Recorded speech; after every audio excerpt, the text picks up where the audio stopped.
오직 너 하나님의 사람아, 이것들을 피하고 의와 경건과 믿음과 사랑과 인내와 온유를 따르며 믿음의 선한 싸움을 싸우라. 영생을 취하라. 이를 위하여 내가 부르심을 받았고 많은 증인 앞에서 선한 증언을 하였도다. 아멘. 네, 우리 오늘 디모데전서 우리 말씀 나누도록 하겠습니다. 우리는 지난 3주 전에 데살로니가 후서를 살펴보았습니다. 1년이 채 안 된 시기에 급하게 떠날 수밖에 없는 도시가 데살로니가였고요. 그리고 이방인들로만 이루어진 교회에 1년이 채 안 된 시기에 바울이 데살로니가 전서에 이어서 후서를 연달아 보낼 수밖에 없었습니다. 1년이 채 안 된 시기에 두 번의 편지를 연달아 써보낼 만큼 데살로니가 교회에 큰 문제가 있었다는 것이죠. 자, 어떤 문제였죠? 영으로 데살로니가 교인들을 미혹하는 이들, 또 말로 바울을 사칭하는 편지를, 바울이 보낸 편지도 아닌데 바울을 사칭하는 편지를 보내서 데살로니가 성도들을 미혹하는 일들이 있었습니다. 거짓 교설이죠. 이 같은 거짓 교설에 대하여 바울은 속지 말라고 권면하는 편지가 데살로니가 후서입니다. 자, 그 내용이 어떤 내용이었습니까? 데살로니가 성도들을 미혹하게 했던 그 거짓 교설의 내용은 주의 날이 이미 임했다. 다른 말로 하면 주의 재림이 이미 임했다. 지금 한국에도 여러 재림주가 있죠. 네. 오늘날도 여전히 적용되는 그러한 이단 교설이죠. 여러분, 주님께서 지금 재림하셨어요? 재림 안 하셨어요. 그죠? 물론 우리 마음속에는 계시지만 물리적으로 재림하지 않으셨습니다. 자, 이같이 주님의 재림이 이미 임했다라는 내용에 대해서 바울은 속지 말 것을 권면하고, 특별히 너희 그렇게 미혹에 빠지는 너희들의 그 어리석은 태도에 대해서 바울은 책망하고 있었습니다. 특별히 어떤 태도를 말하고 있냐면 게으름. 기억나시죠, 여러분? 물론 1차적인 의미는, 게으름에 관한 1차적인 의미는 종말의 날이라고 하면은, 종말의 날이 왔다라고 하면 일반적인 사람들은 게을러진다라는 거예요. 종말의 날이 이미 임했다고? 그리고 곧 다가온다고? 그러면 내가 이렇게 살 필요가 없겠네. 내일이면 망하는데. 학교 내팽개치고, 그죠? 가정 떠나고 산속으로, 어디로, 바다로 도망가는, 그죠? 그러한 속성이 우리에게 있다는 거죠. 무의도식하고. 그 게으름의 태도를 바울은 책망하고 있었습니다. 이게 1차적인 의미이긴 합니다. 그런데 영적으로도 게으르지 말 것을 우리는 이 바울의 메시지를 통해서 찾을 수 있어야 되는 거죠. 영적으로 게으르다는 것은 무슨 말씀일까요? 영적으로 게으르지 말라. 여러분은 영적으로 게으르세요? 아니면 영적으로 부지런하세요? 성경 말씀을 자기가 살펴보면서 자기 안에 성령께서 계시니까 예수님, 과연 성령님 이 말씀이 무엇을 말씀하는 것일까요? 라고 성령님께 여쭈면서, 그죠? 진리를 이렇게 탐문하는 그런 태도가 영적으로 부지런한 거죠. 영적으로 게으른 것은 그 태도가 그러한 것이 너무 어려운 거예요. 하기 싫고. 그러면서 다른 사람이 말하는 카리스마적인 그런 교설에 그냥 자기를 의탁해버리는 거죠. 자기 영혼이 달린 문제인데. 그죠? 이만희가 이긴 자라고 하니까, 이만희가 보혜사 성령이라고 하니까 그런 말도 안 되는 거짓 교서, 신천지 교리에 사람들이 빠지는 거예요. 청춘을 다 바치고. 이것이 바로 게으름의 태도죠. 이단에 빠지는 사람들은 게으릅니다. 영적으로. 인간은 자신의 영혼에 대한 문제에도 게으르고요. 그리고 바울은 그 게으른 태도에서 벗어날 것을 말하고 있다는 겁니다. 자, 여러분, 제가 8년 전에 지금 이제 교회 공방과 같이 겸한 목회가 지금 8년이 됐고 교회는 10년이 됐는데, 8년 전에 교회 공방을 이렇게 하면서 이쪽으로 이전한 다음에 초기에 굉장한 다양한 만남을 했어요. 지금도 기억이 나는데, 아이언만은 그때 없었습니다. 저 혼자 여기서 작업하고 있는데 밖에서 누가 문을 두드리는 거예요. 한 할머니였습니다. 키가 크신, 그리고 약간 좀 멋있다라고 하기에는 하여튼간 뭔가 좀 카리스마적인 약간 그러면서 근데 참 독특하죠. 코에 반창고를 붙인 거예요. 그러니까 얼마나 저녁에 섬뜩하기도 하고 무섭기도 하고 근데 막 두드리니까 나갔는데 코에 반창고를 붙이고 손짓으로 자기 목에 또 무슨 편말을 걸고 있어요. 네, 읽어보라고. 그래서 제가 또 뭐야 하면서 읽어봤더니 내용이 그런 내용입니다. 자신이 지금 코에 병이 있어서 말을 못한다라는 거예요. 그리고 그분도 할머니인데 자기 시어머니를 자기가 지금 간병 중에 있다라는 겁니다. 그러면서 도와달라는 내용이 그분 목 편말에 이렇게 있었어요. 그래서 제가 하나님께서 부지중에 우리를 살피니까 우리의 마음을 살피니까 이거 이전하느라고 정말 돈이 없었거든요. 근데 이제 그 하나님께서 나를 살피시니까 부지중에 천사를 대접한 아브라함 뭐 그러한 칭찬받으려고 그래가지고 3,000원 쉽지 않은데 3,000원을 이렇게 지어드렸어요. 그랬더니 그분이 편말을 뒤집는 거예요. 이렇게 걸려있던 편말을 뒤집는 거예요. 뒤집으면서 또 읽어보라는 거예요. 읽어봤더니 무슨 내용이냐면 세상의 목사에 대한 책망에 대한 글이 있고요.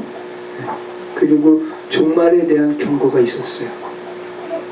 그리고 그 글을 보내는 자의 이름이 기록되어 있었는데 지금 기억이 잘 안 나는데 참 천주모후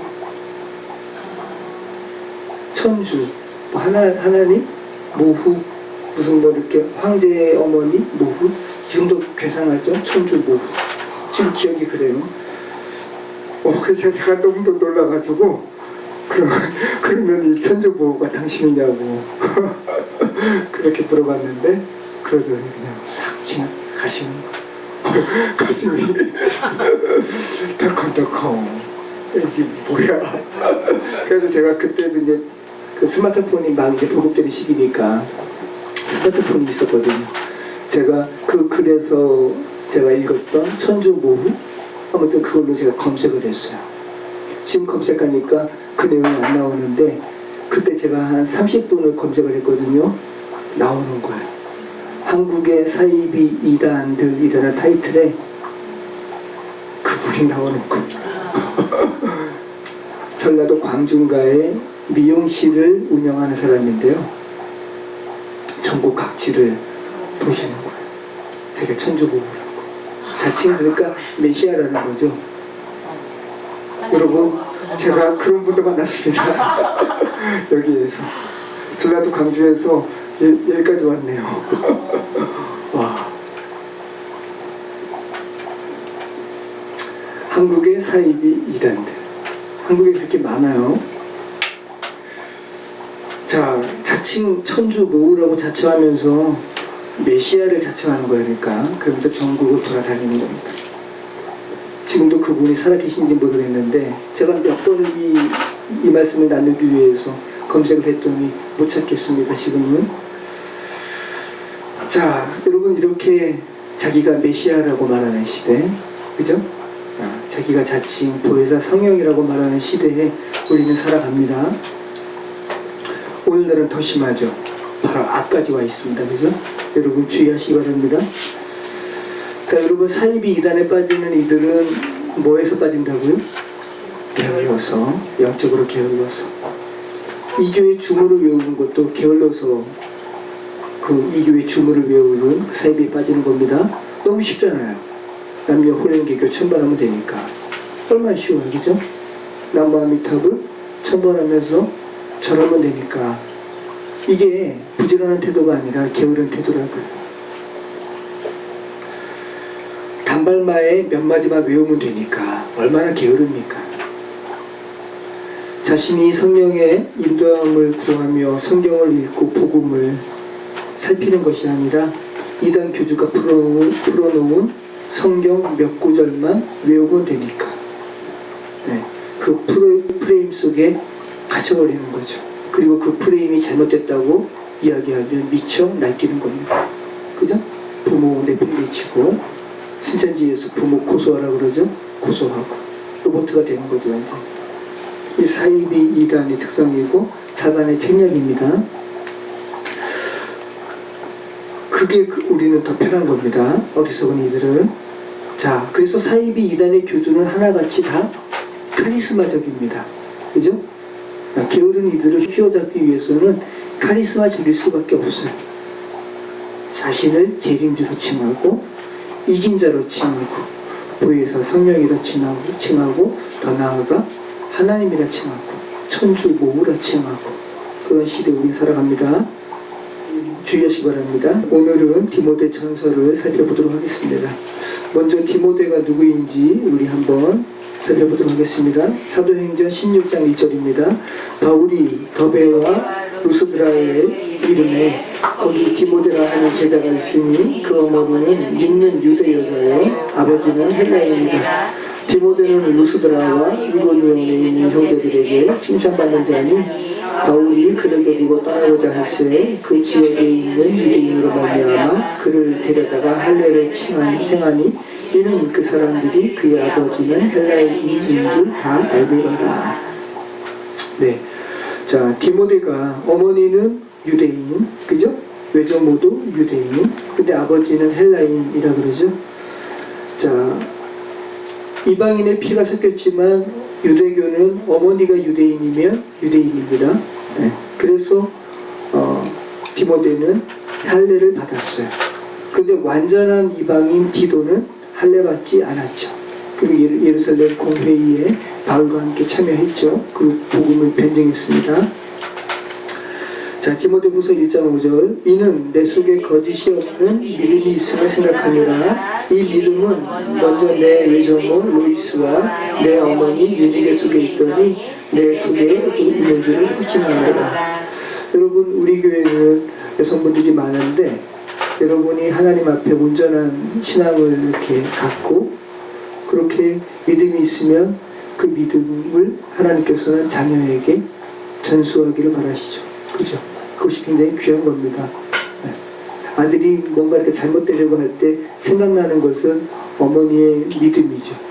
어머니가 나를 위해서 얼마나 기도했는지 기억한다면 결코 유혹에는 빠질 수 있지만 완전히 그 안에 침륜 가운데 빠지지 않고 어머니 생각하면서 일어날 수 있는 거죠. 굉장히 중요한 부분입니다. 디모데후서 3장 15절 또 어려서부터 성경을 알았나니 성경은 능히 너로 하여금 그리스도 예수 안에 있는 믿음으로 말미암아 구원에 이르는 지혜가 있게 하나니라. 네, 디모데가 이렇게 어머니 유니게 외조모 루이스의 이런 신앙적인 그런 가정 환경 안에서 성경을 깊게 알고 자랐다라는 겁니다. 자, 디모데는 바울의 1차 전도 여행 때 루스드라에서 바울에 의해서 그리스도인이 되었습니다. 왜? 그전에는 유대인이었으니까 유대교만 알았지 그리스도의 복음은 몰랐단 말이죠. 그리고 AD 50년경 2차 전도 여행 때부터 바울과 함께 동역하게 됩니다. 그리고 굉장히 많이 바울이 아꼈던 사람입니다.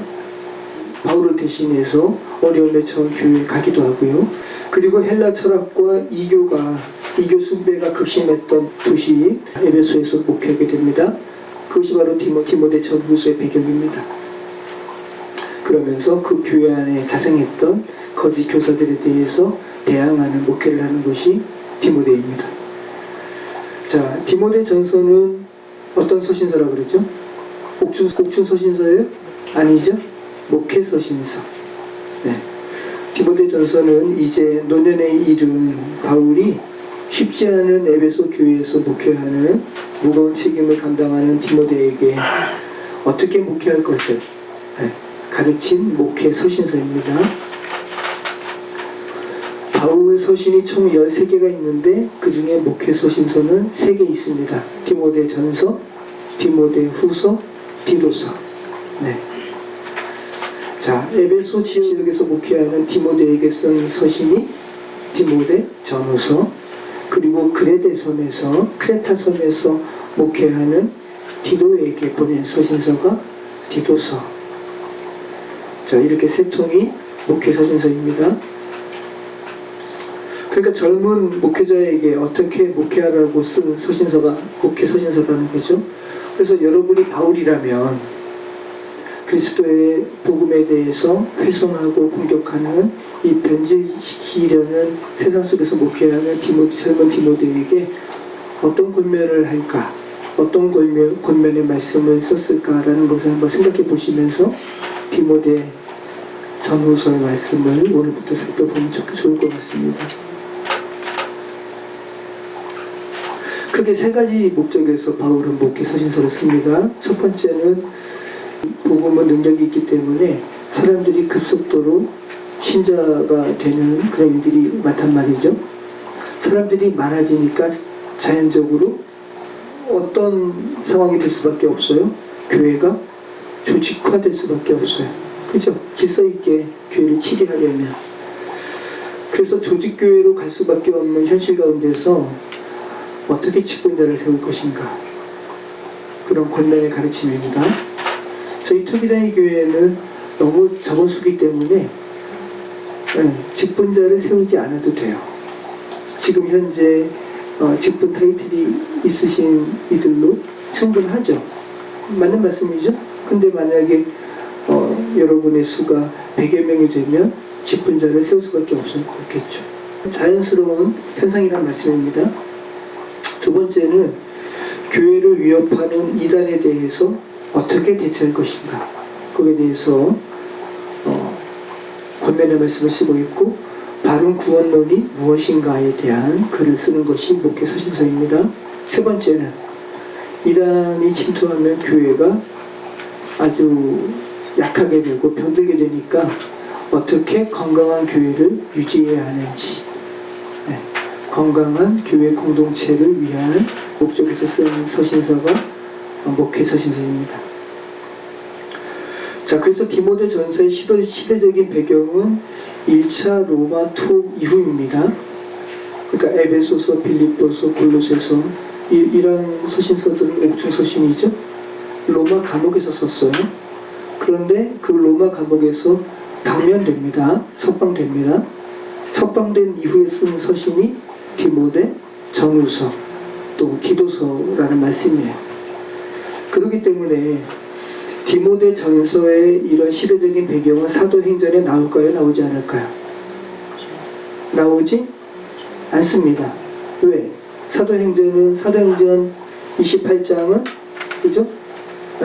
로마에 투옥되기 전까지의 바울의 삶에 대해서, 전도 사역에 대해서 기술된 것이 사도행전이기 때문에 로마의 투옥 이후에, 1차 투옥 이후에 서신서인 디모데 전서의 상황은 사도행전에 나오지 않는다라는 거예요.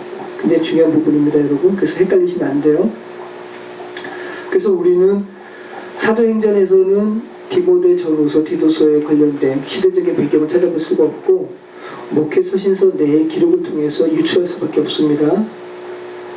그리고 목회 서신서의 파편처럼 흩어진 암시를 통해서 재구성할 수밖에 없습니다. 그런데 디모데 전서는 이런 문제에 대해서 사도행전 20장에서 바울이 예언한 것이 있어요. 미래에 관해서 조금 이따 살펴보겠습니다. 바울이 1차 로마 감옥에서의 투옥 생활을 마친 후에 바울이 디모데와 함께 에베소를 방문하게 됩니다. 이것을 이렇게 유추한 겁니다. 그리고 그곳에서 다른 지역에서처럼 거짓 교사로 인한 갈등, 혼란이 있음을 발견하게 됩니다. 근데 이 거짓 교사는 외부에서 침투한 이들이 아니라 교회 내부에서 자생적으로 그렇게 생성된 거짓 교사들입니다. 자, 바울이 에베소 교회를 얼마나 사랑했는데요. 그래서 바울이 그 에베소에 자신이 사랑했던, 자신이 아꼈던, 그리고 자신이 인정했던 젊은 목회자 디모데를 남겨두고 바울은 마케도니아로 갑니다. 아마 빌립보로 가는 것 같습니다.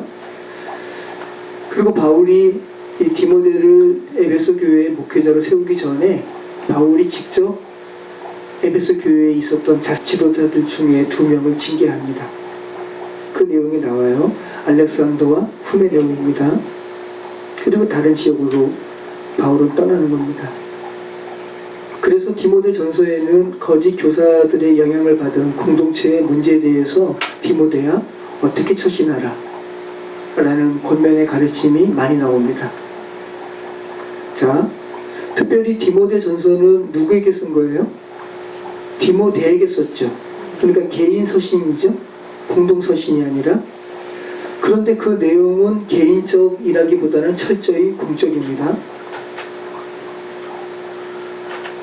자, 개인 서신이라면 굉장히 개인적인 막 인사말이라든지 또 격려라든지 이런 개인적인 내용이 많아야지 정상이잖아요. 개인 서신이지만 내용은 공적인 서신이라고요. 이유는 목회 서신이기 때문에. 그리고 디모데가 목회하는 에베소 교회 내에 지도자들 중에서 거짓 선생들이 있기 때문에 그들을 어떻게 치리해야 할 것을 권면하는 내용이니까 교회를 통해서 디모데에게 가면 돼야 안 돼요? 안 되죠. 그죠? 네, 디모데에게 직접 가야 되고 디모데에게 그래서 교회를 어떻게 치리할 것을 권면하는 서신이니까 개인 서신이지만 내용은 공적인 서신이라고. 이해되시죠? 네. 자, 디모데전서 1장 19절 우리 같이 읽겠습니다. 믿음과 착한 양심을 가지라. 어떤 이들은 이 양심을 버렸고 그 믿음에 관하여는 파산하였느니라. 그 가운데 후메네오와 알렉산더가 있으니 내가 사탄에게 내준 것은 그들로 훈계를 받아 신성을 모독하지 못하게 하려 함이라. 아마 이 후메네오와 알렉산더, 외부에서 가만히 들어온 거짓 교사가 아니라 에베소 교회 안에 자생했던 장로, 지도급 인사 중에서 이렇게 거짓 교사를 퍼뜨리게 된 자였고, 사탄에게 내줬다는 것은 징계일성을 말하는 겁니다. 아마 출교 조치를 내린 것 같아요. 근데 그 중에서 후메네오가 교회의 출교 조치를 받아들이지 않은 것 같습니다. 디모데 후서에서 언급됩니다. 자, 그래서 이 디모데가 목회하는 에베소 교회에 들어온 거짓 교사는 외부에서 침투한 이가 아니라 교회 내부에 있었던 이들임을 우리가 알 수 있는 것이, 바울 서신에 보면은 거짓 교사에 대해서 대항하는 그러한 논조의 글이 많잖아요. 다른 서신서에서는 뭐라고 표현하냐면 외부에서 가만히 들어온 거짓 교사에 대한, 그래서 외부에서 왔다라는 암시를 분명히 하고 있거든요. 갈라디아서 2장 4절도 그렇고, 그런데 고린도 후서 말씀도 그렇고 빌립보서도 그렇고, 그런데 디모데 전서에는 전혀 외부에서 거짓 교사가 침투했다라는 암시가 전혀 없어요. 그냥 이렇게 알렉산더, 후메네오, 디모데가 이미 아는 인사에 대해서 이야기하고 있다는 거죠. 자, 디모데 후서 2장 17절 보면 제가 조금 아까 말씀드린 것처럼 후메네오가 교회의 출교 조치를 받아들이지 않은 것을 우리가 알게 됩니다. 우리 같이 읽겠습니다. 그들의 말은 악성 종양이 퍼져나간 것 같은데 그 중에 후메네오와 빌레도가 있느니라. 진리에 관하여는 그들이 그릇되어도다. 부활이 이미 지나갔다 하므로 어떤 사람들의 믿음을 무너뜨리니라. 그러니까 디모데 후서를 또 쓸 수밖에 없었던 이유는 디모데가 바울이 이렇게 권했던 것처럼 헛부러지게 그러한 교회 치리를 잘 못했던 것 같아요. 그래서 다시 한번 디모데 후서를 바울이 쓰게 됩니다. 후메네오가 바울의 그 징계를 받아들이지 않았습니다. 얼마나 셌으면, 그죠? 얼마나 그 교회 안에 나름대로의 세력이 강했으면 사도 바울의 이 징계도 따르지 않았다는 것이죠. 그런데 하물며 젊은 목회자가 있으니까 더 말을 안 듣죠. 그래서 디모데 전서에는 너의 연소함을 업신여기지 못하도록 하라. 디모데에게 이렇게 권하죠. 여러분, 저 연소하지 않죠? 저 업신여기면 안 돼요. 저 49이나 돼요. 두 있으면 50입니다.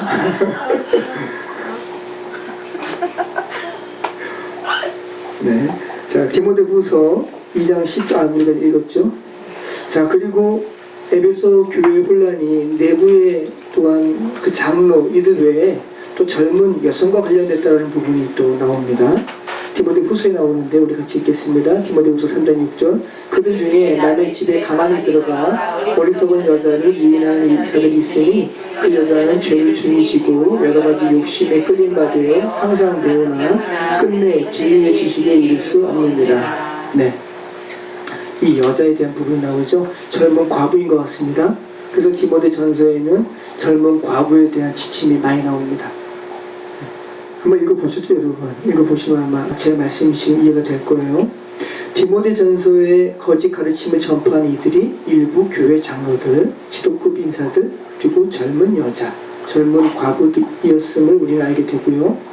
그래서 디모데 전서에는 이러한 장로와 집사 등의 직분과 젊은 과부에 대한 바울의 권면이 많이 나오고 있다는 거예요. 자, 아까 드린 말씀처럼 에베소 교회의 이 내부에서 이러한 어려움이 있을 것을 바울이 사도행전 20장에서 예언합니다. 자, 우리 같이 한번 읽겠습니다. 사도행전 20장 17절. 바울이 밀레도에서 사람을 에베소에 보내어 교회 장로들을 청하니 보라, 이제 나는 성령에 매여 예루살렘으로 가는데 거기서 무슨 일을 당할는지 알지 못하노라. 오직 성령이 각 성에서 내게 증언하여 결박과 환난이 나를 기다린다 하시나 내가 달려간 길과 주 예수께 받은 사명 곧 하나님의 은혜의 복음을 증언하는 일을 마치려 하면은 나의 생명조차 조금도 귀한 것으로 여기지 아니하노라. 내가 떠난 후에 사나운 이리가 여러분에게 들어와서 그 양떼를 아끼지 아니하며 또한 여러분 중에서도 제자들을 끌어 자기를 따르게 하려고 어그러진 말을 하는 사람들이 일어날 줄을 내가 아노라. 그죠? 지금 여러분 중에서도 라고 하는 이 여러분은 누구예요? 장로들이에요. 네. 그죠? 사도행전 24, 17절에 이렇게 나오잖아요. 바울이 밀레도에서 사람을 에베소로 보내어 교회 장로들을 청하니. 여러분 지금 그리스도의 복음으로 인해서 여러분 아주 경건하고 그래서 교회 장로지만 여러분 중에서 이런 거짓 교사가 된 자들이 있을 것입니다 라고 지금 예언하는 거죠. 그리고 그 내용에 대해서 디모데 전서는 이루어졌음을 지금 말하고 있는 거죠. 자, 이 같은 사실에서 우리는 바울이 교회에 대한 공적인 권면의 서신이지만 교회의 지도자의 손에 거쳐서 목회자인 디모데에게 들어가게 하지 않고 디모데에게 직접 보내고 있음을 우리는 알게 되는 겁니다. 그래서 디모데 전서에는 따뜻한 개인적인 인사말이 전혀 나오지 않고요. 그죠? 굉장히 공적이고 사무적이고 아주 딱딱한 그러한 내용임을 우리는 알게 됩니다. 그리고 마침에서도 그리고 시작에서도 감사와 기도로 다른 서신서에서 시작하지만 디모데 전서는 그런 감사와 기도를 시작하지 않죠. 마무리 단계에서도 인사 없이 끝냅니다. 아주 그냥 전격적이에요. 그죠? 네. 디모데 보자마자 아마 읽었을 거예요. 왜? 자기에게 너무 필요한 그런 내용의 서신서니까. 자, 목회 서신서 특별히 조직교회로서의 직분자 선택 그리고 진리수 교회의 순교를 위해서 목회 서신서가 기록되었다는 거 여러분 기억하시기 바랍니다. 자, 로마 감옥에서의 투옥을 마치고 석방된 시기를 62년경으로 봅니다. 그리고 이후 바울은 계속 전도 여행을 하면서 AD 63년경에 마케도니아 지방에서 디모데 전서를 그리고 AD 66년경에 아가야 지방의 니고블리에서 디도서를 쓰고요. 그리고 바울 서신의 맨 마지막에 쓴 서신서는 디모데 후서입니다. 네로의 박해로 인해서 바울이 순교하죠. AD 67년경입니다. 근데 주석서마다 학자들마다 1, 2년의 차이는 있어요. 그러니까 대략으로 여러분이 생각하시면 좋아요. AD 67년 혹은 68년 또 61년, 62년 이런 식으로 여러분이 이해하시면 좋습니다. 자, 바울 서신 연대표를 제가 하나 올려드렸죠. 가장 먼저 쓴 서신서가 데살로니가 전서예요. 50년대. 그리고 지금 오늘 우리가 살펴보는 것은 바울 사역의 말미죠. 63년경에 디모데 전서. 그리고 여기 비고란에 보면 1차 투 기간 중에 옥중서신 쓰는 것이고 디모데 전서부터는 그 투 기간에서 석방된 후죠. 그리고 다시 디모데 후서는 이제 순교를 앞두고 쓰는 거죠. 그래서 디모데 후서에는 내가 관제와 같이 이제 죽게 된다라는 것을 감내하고 서신서 쓰는 것을 일부 살펴본 바 있습니다. 자, 디모데전서의 구조는 1장은 이단 경계 및 신앙을 수호하라. 2장은 교회의 질서에 대해서 기도를 좀 질서 있게 하라. 남녀 간의 질서에 대해서 이야기하고요. 3장은 교회 직분자에 대해서 어떻게 직분자를 선택하라. 감독 및 집사의 자격에 대해서 거짓 교리 경계 및 참 교사로서의 경건 훈련의 필요성에 대해서 4장에 대해서 이야기하고요. 성도에 대해서 어떻게 목회하라. 5장 그리고 목회자 및 성도에게 주는 권면이 6장. 그래서 이것이 일반적인 목회 서신이긴 하지만 이 내용은 철저히 교회 내에 침투한 이단에 대해서 그 부분에 초점이 더 맞춰져 있습니다. 네. 그 부분을 좀 염두에 두고 감독 및 집사의 자격이라든지 여러 성도에 대한 목회 지침에 대해서 여러분이 살펴보시면 좋습니다. 디모데전서 1장 1절 같이 읽겠습니다. 우리 구주 하나님과 우리의 소망이신 그리스도 예수의 명령을 따라 그리스도 예수의 사도된 바울은 믿음 안에서 참 아들 된 디모데에게 편지하노니 하나님 아버지와 그리스도 예수의 우리 주께로부터 은혜와 긍휼과 평강이 내게 있을지어다. 내가 마게도냐로 갈 때에 너를 권하여 에베소에 머물라 한 것은 어떤 사람들을 명하여 다른 교훈들을 가르치지 말며. 네, 지금 디모데를 향해서 바울이 나의 참 아들이라 그러죠. 네, 영적인 권위를 다시 한번 재확인시키는 거죠. 너 힘내라, 그죠? 에베소 교회 흔들리지 말고 거짓 교사들의 그러한 세력 있는 그러한 휘둘리지 말고 힘을 내라 라는 거죠. 그리고 다시 한번 내가 마케도냐로 갈 때 너를 권하여 에베소에 머물라 한 것은 너로 하여금 에베소의 목회를 담당하게 한 것은 이라고 하면서 디모데를 에베소 교회에 남겨둔 디모데를 에베소 교회의 목회자로 세운 그 이유에 대해서 상기시키고 있는 거죠. 너 거기 있게 된 목적에 대해서 너 망각하지 말아라는 거죠. 거짓 교사에 대해서 대항하라. 진리를 수호하라 라는 거죠.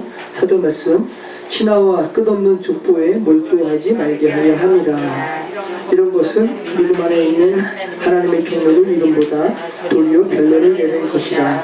이 교훈의 목적은 청결한 마음과 선한 양심과 거짓이 없는 믿음에서 나오는 사랑이거늘 사람들이 이에서 벗어나 헛된 말에 빠져 율법의 선생이 되려 하여 자기가 말하는 것이나 자기가 확증하는 것도 깨닫지 못하는 도다. 그러나 율법은 사람이 그것을 적법하게만 쓰며 선한 것임을 우리는 아노라. 알 것은 이것이니 율법은 노는 사람을 위하여 세운 것이 아니요 오직 불법한 자와 복종하지 아니하는 자와 경건하지 아니하는 자와 죄인과 거룩하지 아니한 자와 망령된 자와 아버지를 죽이는 자와 어머니를 죽이는 자와 살인하는 자며 음행하는 자와 남색하는 자와 인신매매를 하는 자와 거짓말하는 자와 거짓 맹세하는 자와 기타 바른 교훈을 거스르는 자를 위함이니 이 교훈은 내게 맡기신 바 복되신 하나님의 영광의 복음을 따름이니라. 자, 지금 상장 말씀 보면 신하와 끝없는 족보에 몰두하지 말게 하려 함이라 라는 부분은 3절 말씀과 같이 연계된 문장이죠. 내가 너 디모데를 에베소에 남겨둔 목적은 신하와 끝없는 족보에 몰두하게 하는 거짓 교사들의 가르침에 대하여 너 대항하게 하기 위해서 내가 그랬잖아 라고 목회자로서의 디모데의 직분을 좀 상기시키고 있는 겁니다. 그러면서 거짓 교사들의 가르침은 하나님의 경륜을 이루는 것이 아니라 끝없는 말싸움을 하게 한다고 지금 말하고 있습니다. 그리고 이들은 철저한 금욕주의라는 것은 뭐냐면 구원을 자기 힘으로 이루는 거 아니에요? 그죠? 그러면서 바울이 그건 거짓 가르침이지 라고 이야기하면서 복음이 왜 있는 줄 알아? 죄인을 위함이야. 지금 여기서 말씀 보면 율법은 사람이 그것을 적법하게만 쓰면 선한 것임을 우리가 아노라 라고 하면서 알 것은 이것이니 율법은 옳은 사람을 위하여 세운 것이 아니요 불법한 자와 복종하지 아니하는 자를 위해서 세운 거야 라고 하면서 여러 가지 죄악상에 대해서 기록하잖아요. 여러분 음행하는 자, 남색하는 자, 인신매매하는 자 죄죠. 여기 그대로 있으면 죽죠. 그런데 바울이 이야기하죠. 율법은 이들을 위함이야. 왜? 율법이 그들에게 제시되면 그들이 이것이 죄인 줄 알고 주께로 돌아오게 하는 목적이니까 라고 이야기하는 거죠. 거짓 교사들은 그 금욕주의에 대해서 포커스를 맞추는데 그것은 거짓 가르침이라는 것을 지금 바울이 이야기하는 거예요. 그죠? 우리는 율법을 다 지킬 수가 없어요. 율법은 죄를 깨닫게 하는 거지 라고 지금 말하고 있습니다. 바울은 항상 변질되지 않은 복음에 대해서 이야기합니다. 금욕주의는 이미 변질된 거죠. 우리의 고용으로 하나님께 나아갈 수 없어요. 루터도 그것을 깨달아서 오직 믿음으로 라는 것을 외친 겁니다. 종교개혁을 한 겁니다. 그리스도는 거짓 교사가 가르치는 일부 영지주의자들이라든지 영적인 지식을 알아야지 내가 구원받지. 오늘날의 사이비 이단이 다 영지주의입니다. 그리고 금욕해서 내가 구원받아야지 라는 이러한 거짓 가르침이 아니라 죄인들을 위해서 구원하러 온 분이라는 것을 명확하게 합니다. 이것이 복음이죠.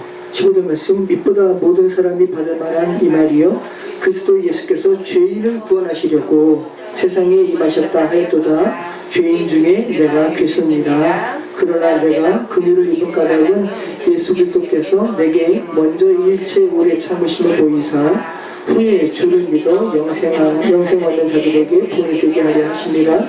영원하신 왕 곧 썩지 아니하고 보이지 아니하고 홀로 하나이신 하나님께 존귀와 영광이 영원무궁하도록 있을지어다.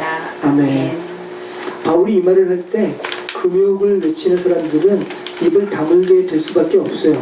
왜냐하면 그들이 하는 금욕보다 바울은 더 철저하게 금욕했었기 때문에. 그런데 바울이 고백하잖아요. 죄인 중에 내가 괴수라고. 그리고 예수님은 죄인들을 구원하러 오셨다고. 금욕을 철저히 이룬 사람을 구원하러 오신 것이 아니라 죄인을 구원하러 오셨다고. 그래서 예수님은 모든 사람의 구원자가 될 수 있는 거죠. 디모데 전서에서 계속 말씀하는 바입니다.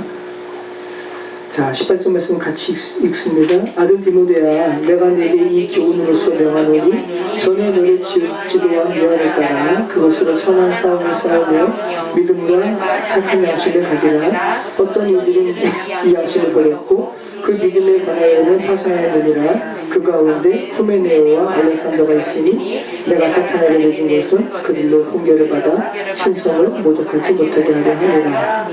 네. 아까 드린 말씀처럼 바울이 징계한 이들에 대해서 언급하고 있습니다.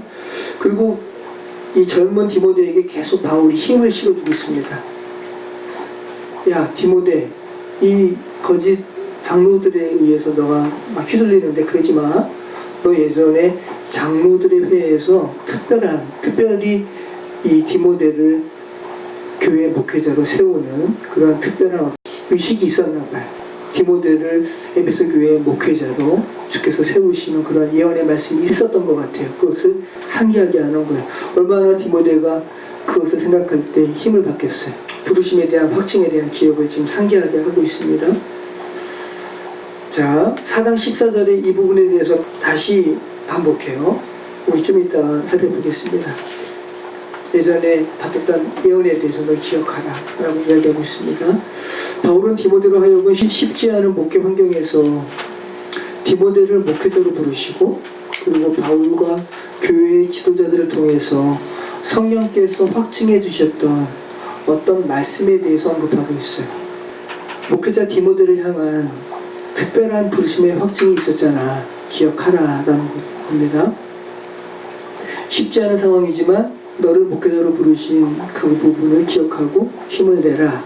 자, 교회에서의 기도 생활에 대해서 디모데전서 2장 1절에서 이렇게 이야기합니다. 그러므로 내가 첫째로 권하노니 모든 사람을 위하여 간구와 기도와 도구와 감사를 하되 임금들과 높은 지위에 있는 모든 사람을 위하여 하라. 이는 우리가 모든 경건과 단정함으로 고요하고 평안한 생활을 하려 함이라. 이것이 우리 구주 하나님 앞에서 선하고 받을 만한 것이니 하나님은 모든 사람이 구원을 받으며 진리를 아는데 이르기를 원하시느니라. 다시 한번 4절에 바울이 분명하게 하죠. 금욕주의와 영지주의자들의 이런 거짓 가르침은 일부만 구원받는 거죠. 이렇게 금욕해야지 너 구원받지, 이러한 지식에 이르러야 너 구원받지 라고 이야기하지만 바울은 계속 이야기합니다. 복음은 그런 이들만 위해서 구원에 대한 메시지를 증언하는 것이 아니라 모든 사람을 위한 것이 복음이야. 하나님은 모든 사람이 구원을 받으며 진리를 아는 데 이르기를 원하신다. 그렇죠?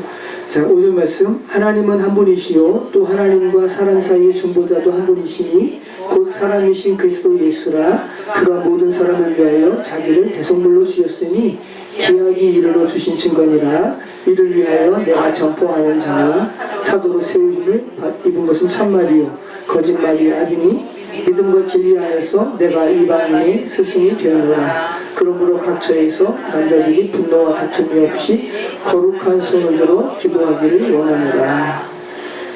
자, 계속해서 이 복음은 모든 사람들을 위한 것이라는 것을 지금 바울이 분명하게 합니다. 그죠? 6절 말씀, 그가 모든 사람을 위하여 자기를 대속물로 주셨다. 이게 복음이죠. 여러분도 포함된 겁니다. 자, 9절 말씀, 또 이와 같이 여자들도 단정하게 옷을 입으며 소박함과 정절로서 자기를 단장하고 땀머리와 금이나 진주나 값진 옷으로 하지 말고 오직 선행으로 하기를 원하노라. 이것이 하나님을 경외한다 하는 자들에게 마땅한 것이니라. 여자는 일체 순종함으로 조용히 배우라. 여자가 가르치는 것과 남자를 주관하는 것을 허락하지 아니하노니 오직 조용할지니라. 이는 아담이 먼저 지음을 받고 하와가 그 후며 아담이 속은 것이 아니요 여자가 속아 죄에 빠졌습니다. 그러나 여자들이 만일 정숙함으로써 믿음과 사랑과 거룩함에 거하면 그의 해산함으로 구원을 얻으리라. 자, 고린도 전후서에서 우리가 살펴본 말씀과는 맥락을 같이 하죠. 자, 바울은 평등, 복음 안에서 평등을 이야기한 사람입니다. 그죠? 근데 여기서 여자들에 대해서 남자 가르치지 마. 그리고 조용해. 그죠? 남자 추구하는 건 내가 허락하지 않는다라는 것은 일반적인 상황이 아니라 에베소 교회의 장로들과 일부 젊은 과부들이 거짓 사설을, 교설을 내뱉었다고요. 그런 특수한 상황에서 지금 말하고 있다는 것, 너무 일반화시키면 안 된다는 겁니다. 그리고 분명한 것은 하나님은 질서의 하나님이시죠. 지난번에 우리가 계속 나눴습니다. 에베소서 말씀에서처럼 아내는 남편에게 복종하는 것이 마땅합니다. 남편은 아내를 사랑하는 것이 마땅하고, 차별이 아닌 교회의 질서를 위한 지침으로 여러분 이해하셔야 된다는 말씀이에요. 자, 그리고 디모데전서 3장 1절에는 교회 지도자들의 자격 요건에 대해서 말합니다. 밑보다 이 말이요 곧 사람이 감독의 직분을 얻으려 하면 선한 일을 사모하는 것이라 하미로다. 그러므로 감독은 참아할 것이 없으며 한 아내의 남편이 되며 절제하며 신중하며 단정하며 나은 일을 대접하며 가르치기를 잘하며 술을 즐기지 아니하며 구타하지 아니하며 오직 관용하며 다투지 아니하며 돈을 사랑하지 아니하며 자기 집을 잘 다스려 자녀들로 모든 공손함과 복종하게 하는 자라야 할지며 사람이 자기 집을 다스릴 줄 알지 못하면 어찌 하나님의 교회를 돌보리요. 네, 잠깐만요. 네, 지금 감독에 대해서 이야기하면서 감독은 엄청난 교회 집권자잖아요. 그래서 감리교는 특별히 감리교의 수장을 감독이라고 얘기하는데 정확하게 초대교회의 감독과는 좀 다르죠. 바울이 말하는 걸 보세요. 감독의 직분을 얻으려 함은 선한 일을 사모하는 것이라 하면서 감독이 어떤 사람이 감독이 되어야 하는 줄 알아 라고 하면서 감독이 될 만한 자의 성품에 대해서 이야기하지 감독의 직무에 대해서 말하고 있지 않아요. 만약에 이것이 조직교회의 감독에 대한 전반적인 그러한 서신이라면 감독이 해야 할 일에 대해서도 말할 거 아니에요. 그죠? 근데 여기서 감독이 해야 할 일에 대해서는 단 하나만 이야기합니다. 가르치기를 잘하며. 감독은 잘 가르쳐야죠. 복음을 잘 가르쳐야 돼요. 근데 나머지는 다 뭐냐 하면 감독은 이런 사람이 감독이어야 해 라고 하면서 감독의 성품에 대해서 이야기하죠. 이 말은 거짓 교사들, 거짓 장로들이 감독이 될 만한 사람이 아니었다라는 거죠. 그들은 이러했다라는 거예요. 구타했다라는 거고 결코 가정을 잘 돌보지 못한 사람이었다라는 거고. 왜? 거짓 가르침이 그들을 그런 삶으로 만드는 거죠. 자, 새로 입교한 자도 말지니 교만하여져서 마귀를 정죄하는 그 정죄에 빠질까 하며 예수 그리스도 믿은 지 얼마 안 됐는데 바로 집권자로 세우면 돼야 안 돼요. 그죠? 네. 또한 외인에게서도 선한 증거를 얻은 자야 할지니 비방과 마귀의 올무에 빠질까 염려하라. 이와 같이 집사들도 정중하고 일구이연을 하지 아니하고 술에 임박이지 아니하고 더러운 일을 탐하지 아니하고 깨끗한 양심의 믿음의 비밀을 가진 자라야 할지니 이에 이 사람들은 먼저 시험하여 보고 그 후에 책망할 것이 없으면 집사의 직분을 맡게 할 것이요 여자들도 이와 같이 정숙하고 모함하지 아니하며 절제하며 모든 일에 충성된 자라야 할지니라. 집사들은 한 아내의 남편이 되어 자녀와 자기 집을 잘 다스리는 자일지니 집사의 직분을 잘한 자들은 아름다운 지위와 그리스도 예수 안에 있는 믿음의 큰 담력을 얻느니라. 네.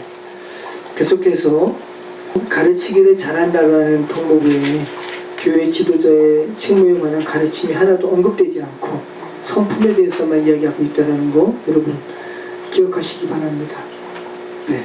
바울은 지금 교회의 지도자의 책무는 이런 거다라는 것을 가르치는 것이 아니라 거짓 가르침으로 인한 혼란에서 나오는 직분자의 잘못된 행실을 지금 비판하고 있다는 거. 자, 여러분 이것을 떠나서 성경은 목사와 집사, 교회의 지도자가 임직되기 전에 여러 면에서 그 자격이 입증되어야 한다고 이야기합니다. 그리고 뭐 지난번도 이야기했지만 여기서 나오는 집사가 오늘날 김혜원 집사님 할 때 그 집사와 동일하지 않아요? 네. 더 큰 지도자입니다. 물론 오늘날 교회의 집사가 작은 직분이라고 말씀드린 건 아니에요. 그런데 오늘날 교회는 너무 뭐라 그래야 될까요? 너무 가볍게 집사 직분을 줘요. 어느 정도 교회에 이렇게 오면은 이 정도 됐으면 집사 직분을 줘야지 이 사람 상심하지 않겠지. 그죠? 내가 신앙생활 10년 했는데 아직도 집사가 아니야. 창피해. 이렇게 해서 집사 직분 주고 또 할머니가 됐는데 다른 사람은 다 권사인데 이분은 권사가 아니에요? 그러니까 명예 권사라고 그래요. 권사님으로 불러서. 그러니까 좀 문제가 있죠. 제가 아는 어떤 목사님은 교회가 커요. 근데 그분의 목회 철학입니다. 장로를 안 세워요. 네. 저는 여기서 지금 감리교에서 말하는 집사가 이 성경에 나오는 집사와 동일하진 않지만 집사 직분 저도 그렇게 막 이렇게 드리고 싶지 않아요. 그죠? 여러분 성도가 가장 귀한 이름이에요. 성도가 거룩한 하나님의 무리. 그게 가장 귀한 이름이에요. 묘비명에 성도 신상역이라고 하는 것이 맞지? 하나님 앞에서 제가 목사예요? 하나님 앞에서 성도지. 교회 다닌 물리적인 기간이 길다고 그 다른 사람의 형평을 따져서 직분을 주는 것은 성경적이지 않아요. 네. 감리교회에서 그래서 집사 자격에 대해서 교리와 상정이 있어요. 어떤 사람이 집사가 되어야 한다는 것을 감리교회 교리와 상정에도 있거든요. 네. 권사도 마찬가지고. 근데 저는 제가 기회가 되면 한번 감리교회 교리와 상정의 그 집사 직분, 권사 자격에 대해서 제가 한번 나눌게요. 그래서 저는 그 교리와 상정에 나오는 그거보다도 더 엄격해야 한다고 저는 생각을 하고요. 자, 집사 직분 함부로 주어서 그 자신이 감당 못할 무게가 주어진다면 본인도 곤혹스러운 거 아니에요. 그죠? 그리고 덕이 안 되고. 자, 우리 집사들 말씀 같이 읽겠습니다. 내가 속히 내게 가기를 바라나 이것을 내게 쓰는 것은 만일 내가 지체하면 너로 하여금 하나님의 집에서 어떻게 행하여야 할지를 알게 하려 하느니 이 집은 살아계신 하나님의 교회요 진리의 기둥과 터니라 크도다 경건의 비밀이요 그렇지 않다 하나님이 없도다 그는 육신으로 나타난 바 되시고 영으로 의롭다 하심을 받으시고 천사들에게 보이시고 만국에서 전파되시고 세상에서 믿음 받으시고 영광 가운데서 올려지셨느니라. 아멘. 자, 여기에서 초대교회에 울려 퍼졌던 또 찬송시가 언급되고 있다고 합니다. 16절부터예요. 교회는 하나님의 집, 교회는 진리의 기둥과 터라고 이야기합니다. 그러면서 16절부터는 아마도 초대교회에서 울려 퍼졌을 예배 찬송의 것이라고 학자들은 이야기합니다. 자, 골로새서에서도 그리스도의 창가가 나왔죠. 그리고 빌립보서에서도 그리스도의 창가가 있었죠. 우리는 바울 서신을 통해서 카타콤 내부에서 또 초대교회에서 울려 퍼졌던 찬송 시를 그 내용을 우리는 지금 읽고 있습니다. 그런데 오늘도 그 내용이 있다는 거죠. 얼마나 귀합니까? 그 내용이 뭐라는 거예요? 크도다 경건의 비밀이요 그렇지 않다 하느니 없도다. 그는 육신으로 나타난 바 되시고 영으로 의롭다 하심을 받으시고 천사들에게 보이시고 만국에서 전파되시고 세상에서 믿음 받으시고 영광 가운데 올려지셨느니라. 그러니까 가만히 보면 예수님의 성육신 그리고 영으로 의롭다 하심을 받으시고 천사들에게 보이시고 그 십자가 대속의 사건도 지금 언급되고요. 만국에서 전파되시고 예수 그리스도 복음이 전파되었음을 지금 이야기하고 세상에 믿음 받으시고 영광 가운데 올려지셨느니라. 승천까지 이야기하죠. 복음을 다 막 나오고 있죠. 초대교회에 이렇게 찬송시의 내용이 무엇이었는지 예배 가운데 울려 퍼졌던 그 주제가 무엇이었는지 바울 서신을 통해서 우리가 알 수 있다는 것을 얼마나 감사합니까? 다 복음이에요. 교회는 처음부터 복음에 대해서 말하고 있었습니다. 그 후대에 가미된 것이 아니라는 거예요. 원초적인 복음을 우리는 지금 바울 서신을 통해서 지금 읽고 있습니다. 얼마나 감사합니까? 자, 그러면서 이 찬송시, 이 장절은 후대의 인쇄를 위해서 사람들이 이렇게 중세 때 매긴 거예요.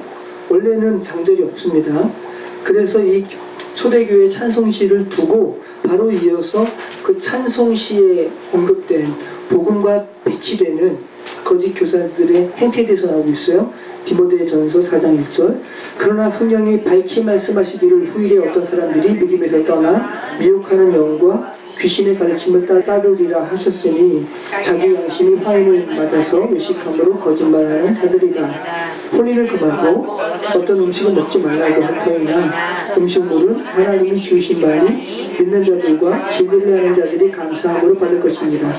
하나님께서 주신 모든 것이 선함을 감사함으로 받으면 버릴 것이 없나니 하나님의 말씀과 기도를 거룩하여 지니라. 복음은 디모데전서에서 계속 저희가 살펴본 것처럼 모든 사람을 위한 복음이죠. 그 복음에 대해서 지금 찬송시로 하나님께 예배하고 있는데 대비해서 거짓 교사들의 가르침의 결과에 대해서 이야기하죠. 어떤 사람들은 이 거짓말하는 자들이다. 이들은 양심의 화의를 맞아서 외식함으로 거짓한다.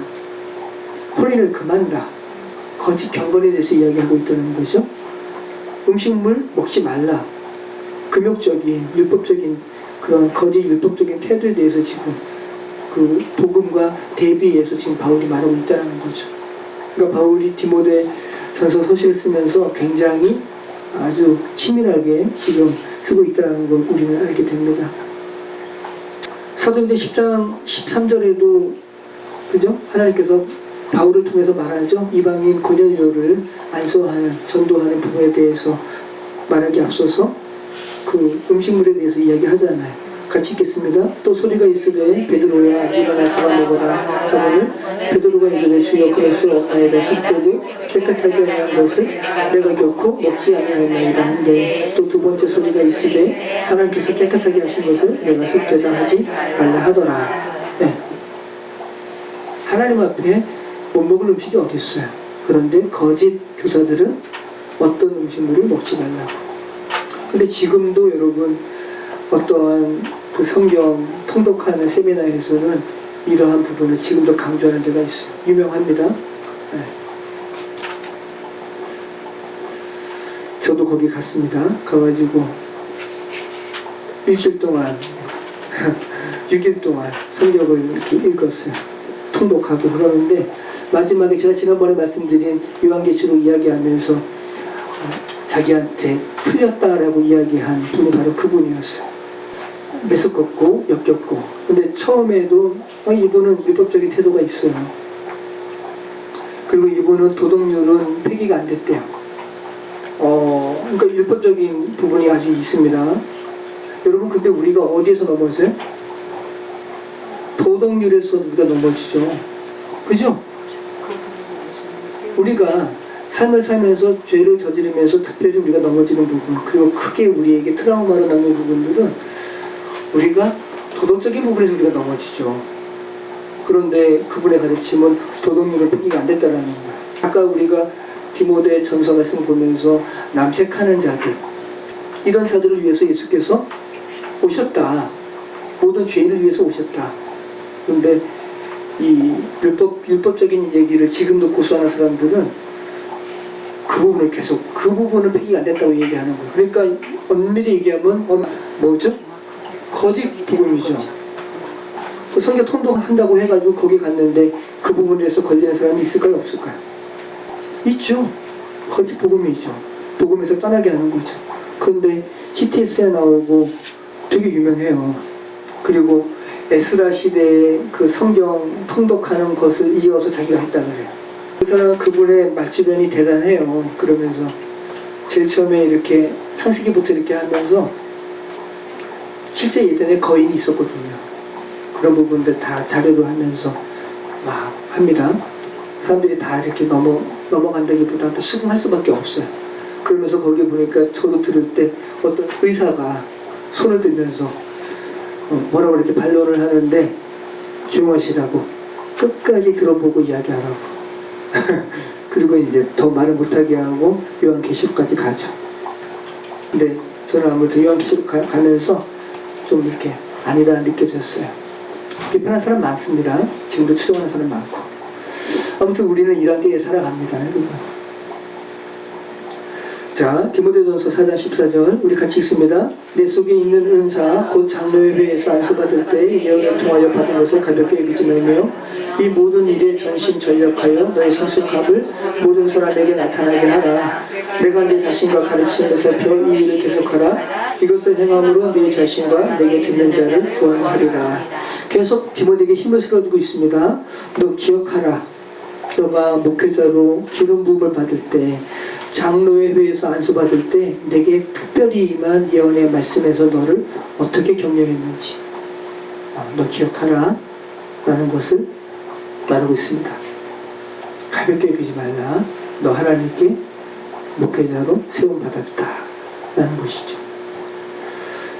자, 디모데 전서 6장 3절 누구든지 다른 교훈을 하며 다른 말 곧 우리 주 예수 그리스도의 말씀과 경건에 관한 교훈을 따르지 아니하면 그는 교만하여 아무것도 하지 못하고 변론과 언쟁을 좋아하는 자니 이로써 투기와 분쟁과 비방과 악한 생각이 나며 마음이 불쾌하여지고 진리를 잃어버려 경건을 이익의 방도로 생각하는 자들의 다툼이 일어나느니라.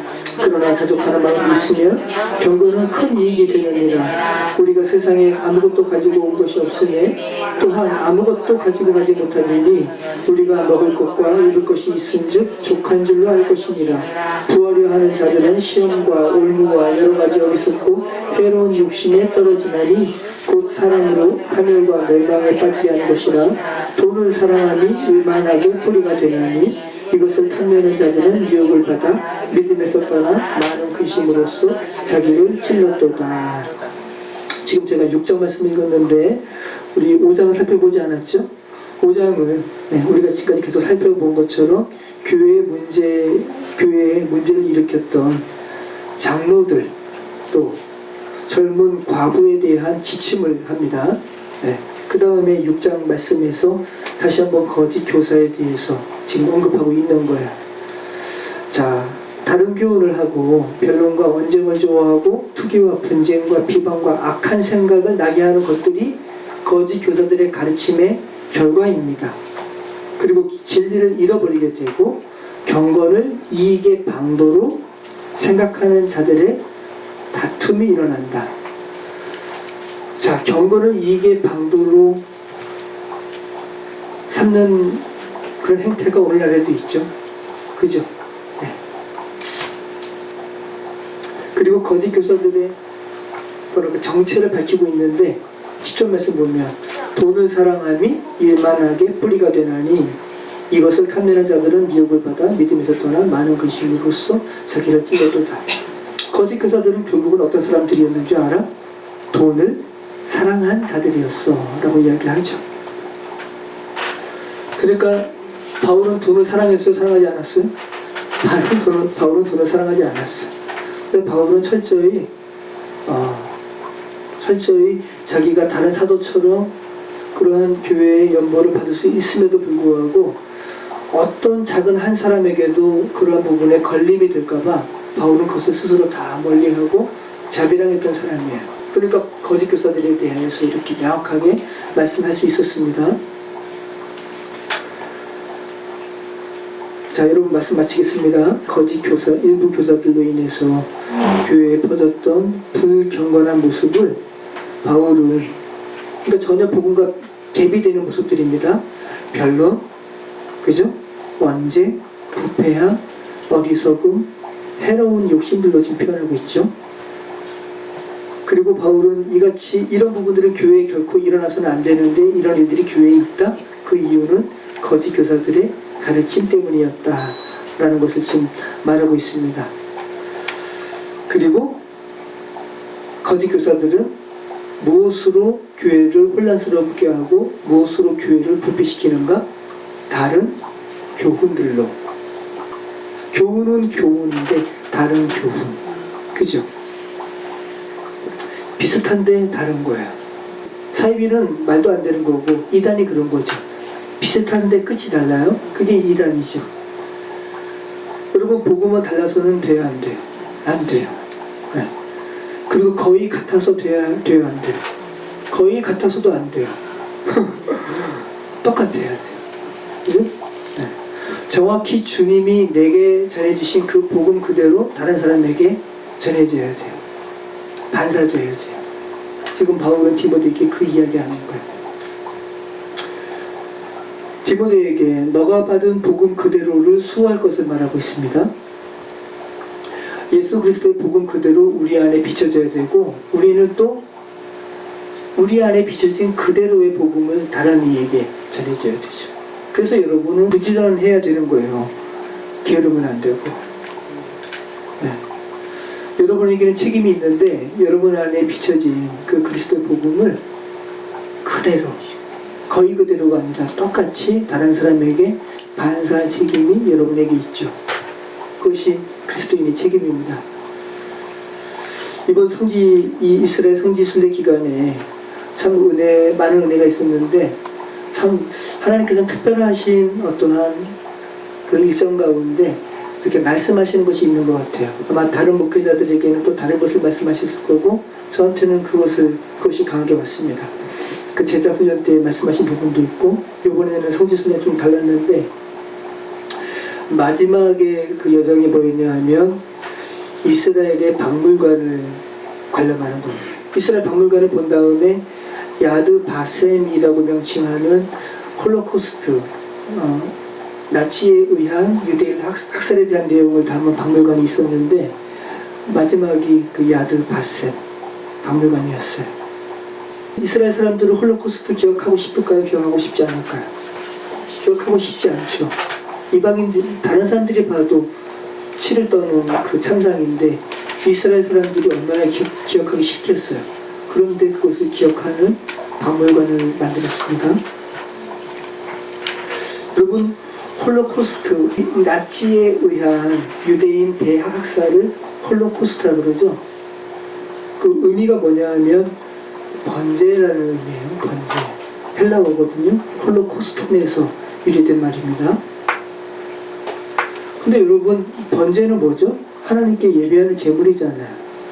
그러니까 이스라엘인 입장에서는 이게 어떻게 해서 이 홀로코스톤이 유대인 학살을 의미하는 홀로코스트를 대명사한 그러한 대명화한 이름이 되었는지 모르겠는데 유대인 입장에서는 자신에게는 대재앙이잖아요. 근데 그것을 번제라는 하나님께 드리는 예배라는 이름으로 불려지는 걸 좋아할까요? 좋아하지 않죠. 그래서 그들은 홀로코스트라고 이름하지 않고 이스라엘 말인가 봐요. 대재앙, 절멸이라는 의미의 쇼아라는 말로 이 홀로코스트를 말하고 있대요. 그러니까 다른 나라 사람들이 홀로코스트라고 하는 거고 유대인들은 쇼아라고 이야기한다는 거예요. 번제가 아니라 이게 왜 번제야? 이게 번제예요? 말이 안 되죠. 인간의 죄악으로 인한 건데 대재앙이죠. 자, 그런데 유대인들에게 그토록 잊고 싶은 이 홀로코스트의 기억을 이스라엘은 야드 바셈이라고 이름하는 한 박물관에 그 기억을 전시하고 있어요. 기억을 의미하는 야드, 그리고 이름을 의미하는 셈이라는 그 두 개의 철자가 합쳐진 거예요. 야드 바셈. 우리말로 굳이 번역한다면 이름을 기억하는 장소.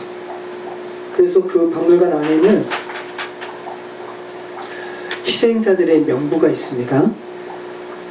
그리고 각각의 이름도 있고 그 사람이 살았던 고향도 기록되어 있고 사망 날짜, 그리고 수용소의 이름, 그리고 그들이 입었던 수인 그 죄수복의 번호, 죄수가 아닌데 죄수가 되었죠. 그리고 수용소로 끌려갈 때 타고 갔던 열차의 번호까지 이스라엘 사람들은 기록할 수 있고 추적할 수 있는 그들의 그 기록물들을 다 기록하는 거예요. 너무 가슴 아픈 것은 여러분, 유태인의 이러한 학살에는 어린 아이들도 포함됐어요. 그런데 그 가이드가 그렇게 말씀하시는 거예요. 독일군이지만 유대인들이 이렇게 모여있고 도끼스로도 죽였지만 처음에는 또 총으로도 이렇게 죽였잖아요. 독일군 병사들이 그 어른들 사이에 있는 어린아이에게는 총을 겨누지 않았다는 거죠.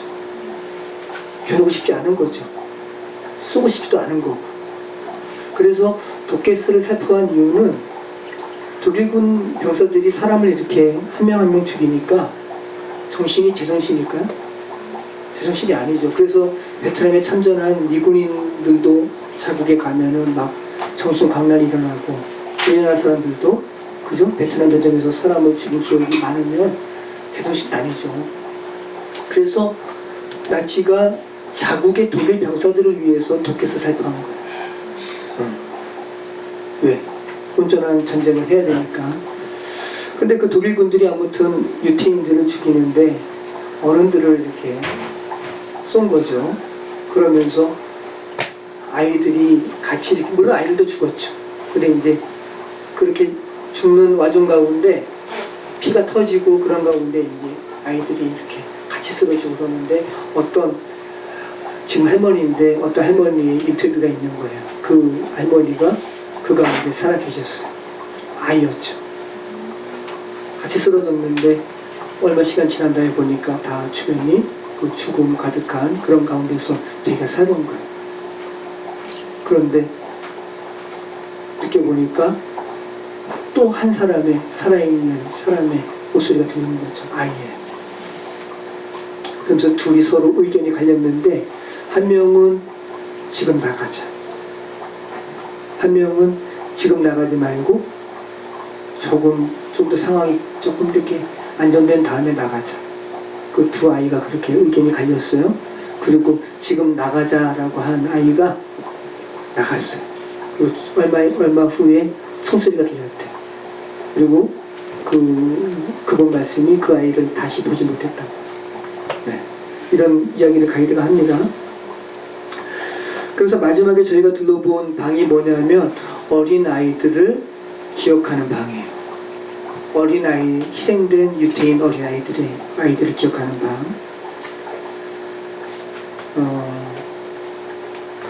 그 방에 들어가면 여러분 잘 못 걸어요. 너무 어두워서. 막 더듬고 가야 돼. 막 발을 헛디딜까 막 그럴 것 같아요. 근데 온통 방이 크지 않은데 다 깜깜한데 촛불이 수천 수백 개가 이렇게 있습니다.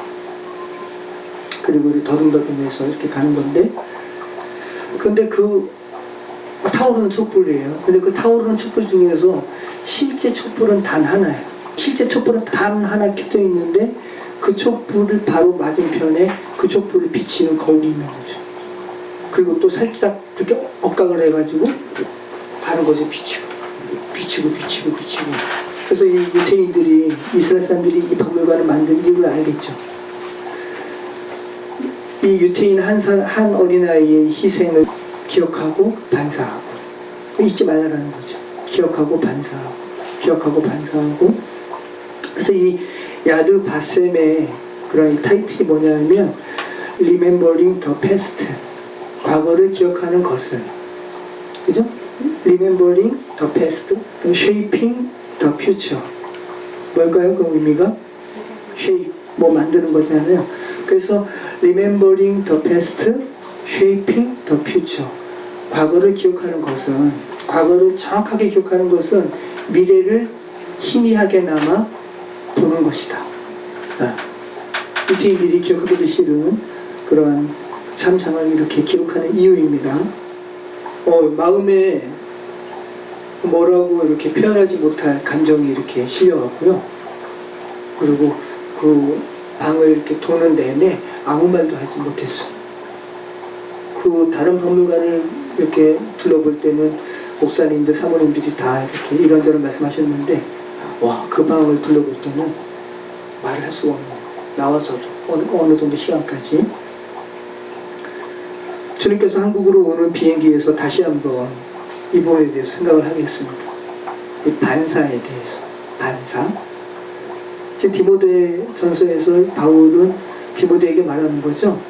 너 그리스도를 온전히 반사해라. 그죠? 그리스도인인 저와 여러분에게도 하나님은 말씀하시는 거예요. 그리스도를 온전히 반사하라. 거의 같이, 거의 비슷하게 그리스도를 증언하는 것도 아니고 똑같이.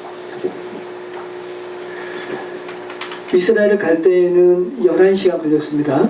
근데 올 때는 지구와 같은, 도는 방향과 같은 방향으로 도는지 좀 더 빨라요. 9시간 만에 왔는데 너무 기니까 한 영화를 봤습니다. 스파르타쿠스라는 고전 영화를 봤어요. 스파르타쿠스 영화 보신 적 있어요? 보신 분 있으세요?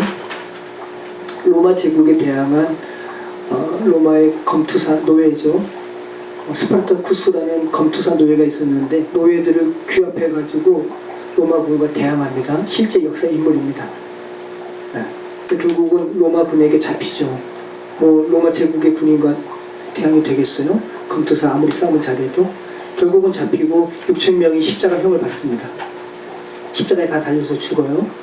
그것을 극화한 영화인데 마지막에 굉장히 감명 깊은 장면이 나오는데 로마 장군이 이렇게 이야기합니다. 단순히 이 노예 반란을 진압하는 것에 목적이 있지 않고 이 노예의 대장이 누구죠? 스파르타쿠스. 이 스파르타쿠스의 정신을 말살해야 된다. 이렇게 이야기하면서 전쟁에 임하고 결국은 이기잖아요. 그리고 이제 그 검투사 노예들이 다 죄수가 돼요. 그러면서 장군이 이야기하는 거예요. 너희 중에 스파르타쿠스의 시체를 지목하는 이가 있거나, 그리고 혹시 살아있어서 너희 가운데 스파르타쿠스가 있으면 그를 지목하는 이는 죽지 않게 하겠다. 그러니까 스파르타쿠스가 그 제안에 대해서 다른 죄수들이 갈등하게 될까봐, 그러니까 자기가 스파르타쿠스라고 이야기하는 거예요. 소름 끼치죠? 그런데 더 소름 끼치는 거예요. 바로 옆에서 내가 스파르타쿠스입니다. 또 저기서 내가 스파르타쿠스입니다. 또 저기서 내가 스파르타쿠스입니다. 스파르타쿠스의 그 인격과 정신이 로마의 압제에 대항하는 그 스파르타쿠스의 그 마음이 다 다른 사람에게 반사된 거죠. 내가 스파르타쿠스입니다. 내가 스파르타쿠스입니다. 결국 6,000명의 노예들이 다 십자가형을 받습니다. 여러분, 오늘 디모데에게 쓰는 바울의 편지와도 접목해 보시기 바랍니다. 함께 우리 11절과 16절 읽으심으로써 말씀 마치도록 하겠습니다. 에베소 교회에 침투한 왜곡된 복음에 대해서 바울은 디모데를 누구에게 소환하고 있습니까? 그리스도에게 소환하고 있습니다. 그리스도를 온전히 반사하라고 말하고 있습니다. 우리 같이 읽겠습니다. 오직 너 하나님의 사람아, 이것들을 피하고 의와 경건과 믿음과 사랑과 인내와 온유를 따르며 믿음의 선한 싸움을 싸우라. 영생을 취하라. 이를 위하여 내가 부르심을 받았고 많은 증인 앞에서 선한 증언을 할도다. 만물을 살게 하신 하나님 앞과 본디오 빌라도를 향하여 선한 증언을 하신 그리스도 예수 앞에서 내가 너를 명하노니 우리 주 예수 그리스도께서 나타나실 때까지 흠도 없고 책망받을 것도 없이 이 명령을 지키라. 기한이 이르면 하나님이 그의 나타나심을 보이시니 하나님은 복되시고 유일하신 주권자이시며 만왕의 왕이시며 만주의 주시오. 오직 그에게만 죽지 아니함이 있고 가까이 가지 못할 빛에 거하시고 어떤 사람도 보지 못하였고 또 볼 수 없는 이시니 그에게 존귀와 영원한 권능을 돌릴지어다. 아멘. 네. 모쪼록 저와 여러분의 삶이 그리스도를 온전히 반사하는 복된 인생이 되셨으면 좋겠습니다. 기도하겠습니다. 참 좋으신 하나님 감사합니다. 디모데 전서 말씀을 통해서 우리가 어떠한 삶을 살아야 하는지 거의 그리스도를 쫓는 삶이 아닌 온전한 그리스도를 쫓는 삶이 될 수 있도록 도와주시옵소서. 우리의 삶을 통해서 왜곡된 그리스도의 복음이 흘러가지 않도록 도와주시고 아버지 그러한 흘러감이 있다면 주께서 막아주시고 온전하고 순전한 예수 그리스도의 복음을 흘려보내는 우리의 인생 되게 하여 주시옵소서. 주님을 반사하는 우리의 인생 되게 하여 주시옵소서. 예수 그리스도 이름으로 기도합니다. 아멘. 오소서 진리의 성령이 이 땅 들려 임하소서. 거짓과 탐욕 죄악에 무너진 우리 가슴 정케 하소서. 오소서 은혜의 성령이 하늘 가르고 임하소서. 거룩한 불꽃 하늘로서 임하사 타오르게 하소서. 주 영광 위에 불의 불빛 타오르게 하소서. 진리의 말씀 이 땅 새롭게 하소서. 은혜의 강물 흐르게 하소서. 성령의 바람 이 땅 가득 불어와 흰옷 입은 주의 순결한 백성 주의 영광 위에 이제 일어나 열방을 치유하며 행진하는 영광의 그날을 주소서. 한 번 더 찬양합니다. 오소서 진리의 성령이 이 땅은 들려 임하소서. 거짓과 탐욕 죄악에 무너진 우리 가슴 정케 하소서. 오소서 은혜의 성령이 하늘 가르고 임하소서. 거룩한 문꽃 하늘로서 임하사 타오르게 하소서. 주 영광 위에 부흥의 불빛 타오르게 하소서. 진리의 말씀 이 땅 새롭게 하소서. 은혜의 강물 흐르게 하소서. 성령의 바람 이 땅 가득 불어와 흰옷 입은 주의 순결한 백성 주의 영광 위에 이제 일어나 열방을 치유하며 행진하